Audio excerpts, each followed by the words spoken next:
સુરતના મોટા વરાછા વિસ્તારમાં પ્રસાદીના લાડુમાં ઝેર ભેળવવાનો કેસ, જેમાં આરોપી મહિલાની ધરપકડ બાદ પુત્રએ આપી છે ધમકી। આરોપીના દીકરાએ ભોગ બનનારના દીકરાને ધમકાવ્યો હતો। પીડિતના જર્મની અભ્યાસ કરતા દીકરાને ફોન કરીને ધમકાવ્યો છે। આ તો ઘેરની ટીકડી નાખી હતી। આરોપીનો દીકરાએ આ દાવો કર્યો હતો। જો બીજી કોઈ ટીકડી નાખી હોત તો કાયદેસરનું પૂરું થઈ જાત।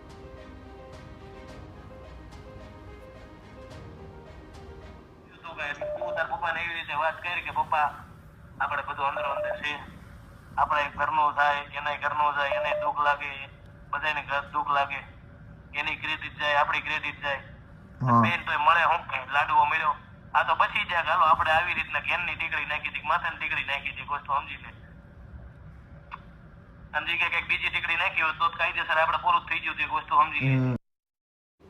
તો આરોપી ઉષા નાકરાણીના પુત્રએ આપેલી ધમકીનો ઓડિયો સામે આવ્યો છે, જે ભોગ બનનાર ડોંડા પરિવારના જર્મની અભ્યાસ કરતા દીકરાને ધમકાવાયો હતો।